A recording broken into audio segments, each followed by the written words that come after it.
Welcome back to the channel, everybody. It's February 28th here in Northeast Ohio, and it's supposed to hit 70 degrees today. We've had quite a mild winter, which is a good thing for the figs. I've done some different things this year. I tried out some different coverings to see how well they're going to go through the winter. I'll walk you through uncovering some of these. I think it's time to do that. We're going to start getting mold if we don't uncover them here. So walk through with me, and we'll go through some of the different ways that I covered these trees and see how well they did through the winter. So up here at the top, we had a couple new trees that I just put in the ground. I think this one is Vertolino here. And what I did was just cover it with this construction tarp, which is dirt cheap, to waterproof it, to keep it semi-dry. I mean, you can see it's still wet in here, but this was more than enough to get this through the winter, I'm sure. Very wet in here. That's kind of surprising. It must have just blown up, but you can see this was a super small tree when I just put it in the ground. This was all the bigger it was. I didn't prune it or anything. So time will tell. I'm sure that's alive, but yeah, that's just more of a cut and cover method there.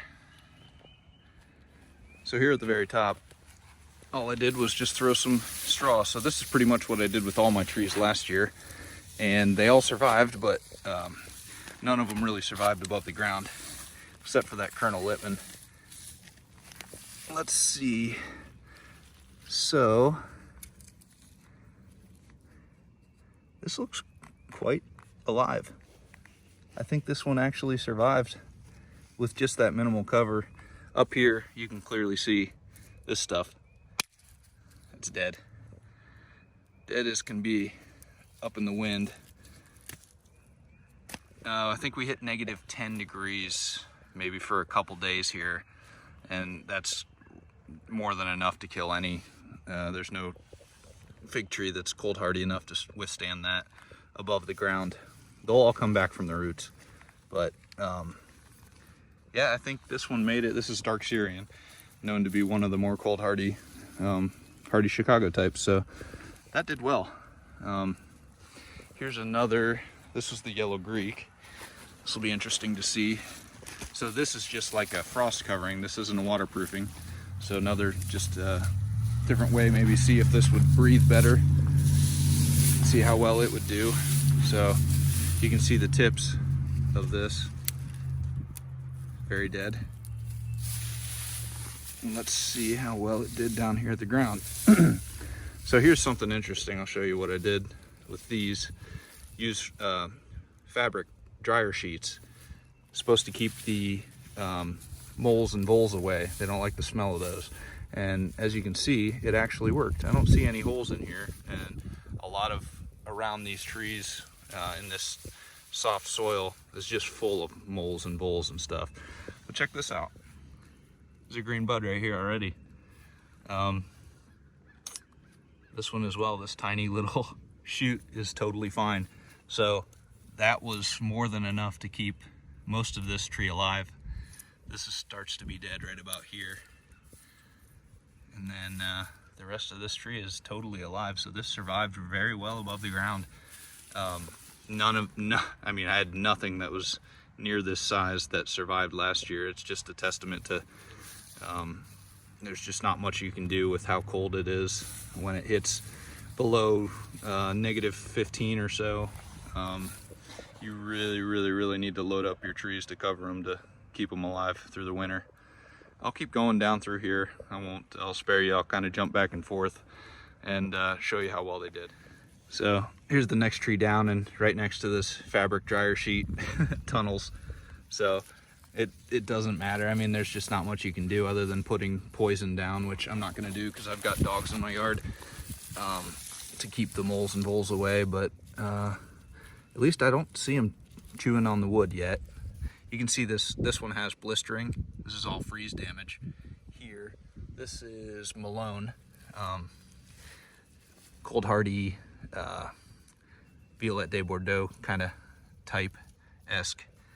You can see it's nice and green. It's definitely alive here, but see that? That's just blistering. That damage just comes right off. But that all should survive. So I think that one did all right. There, you can see the holes. Here's Grigio. So this one survived very, very well. Nice thick trunk there. It's still pretty green, so not even fully lignified, but that made it nicely through. You can see it starts to be dead about 2 feet up.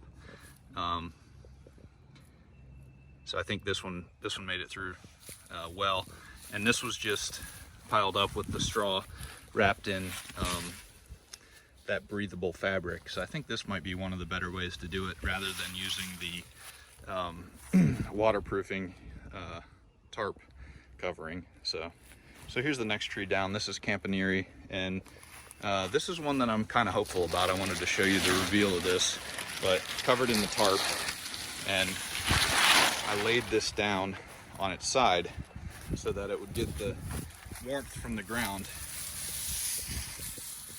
Here's the tree right here. Check that out. That's fully alive up here. This is a little spongy here. This is dead towards the tip. See? But up here, as we unravel this, see just how well this did. This has got to be one of the best methods.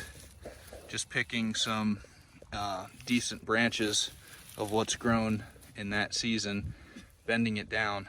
I mean, look at this. This has no damage on it up until, I mean, compared to the Grigio that's right there that was straight up, this goes maybe 3 feet up until it gets some damage, and that was still off the ground pretty good. So this is definitely one of the best ways for a northern grower to protect their fig tree.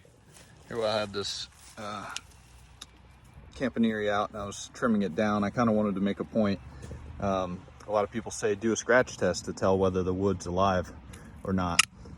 And here I trimmed this back, and you can see just now it's starting to be alive. There's still some brown there in the center, so that might not be viable.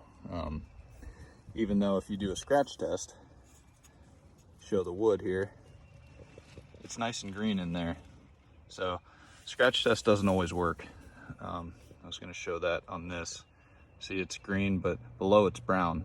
So that's totally dead. There's no chance of this ever making it as a cutting, you know, to go root or as just growing on the tree. So just a point I wanted to make here as I was clearing these up. So here's an honorable mention, Black Celeste. I just had this one mounded and covered with a tarp. And look at that, the terminal node actually looks like it's 100% viable, survived. I can't say that about anything else. I'm pretty skeptical when people say it's a cold hardy fig. I haven't seen any difference in anything that I've been growing here as far as cold hardiness. However, this definitely, I would say, is borderline cold hardy. I'll get into that more in future videos, but as far as I can tell, everything has survived as the same amount as anything else for me here in Zone 6A. So I figured I'd turn the camera back on for this reveal. This is Nerucciola de Elba that I did a double cover on. So I've got the tarp over the top. Check it out. Some mold up top. I'm gonna have to cut these. Here, I'll turn you back on in a minute. So the tarp was on top, and then I've got this frost cover underneath, as well as the straw.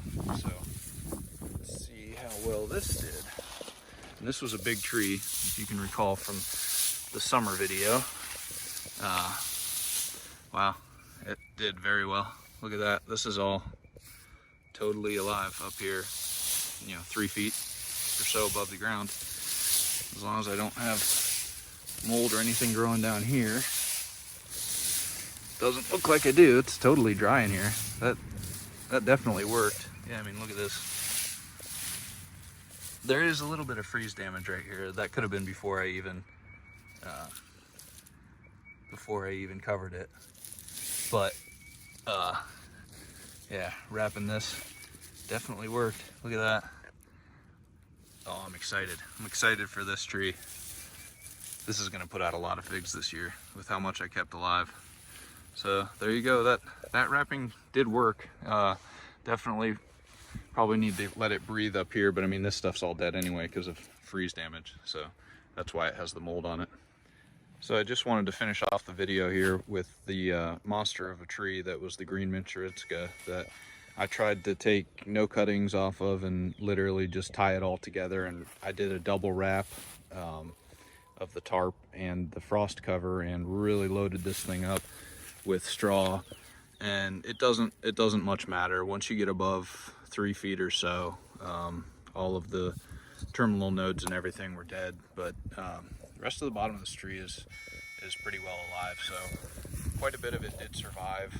I finished up now, and really pretty much everything is the same. And honestly, in my opinion, at this point, it seems like just bringing a branch down and sticking it close to the ground and covering it up with straw is really the best way to go. Here's another example of that. I had this is Bacane, literally sitting down on the ground like this with a rock on top of it and covered it up with straw, and it's totally alive. I mean, even this stuff that is 100% green, young growth, survived. So that seems like that is absolutely the best way to go about keeping some of your tree alive through the winter. So hope you guys enjoyed the video. I'll keep you up to date on how everything's going to be growing here in another month or so.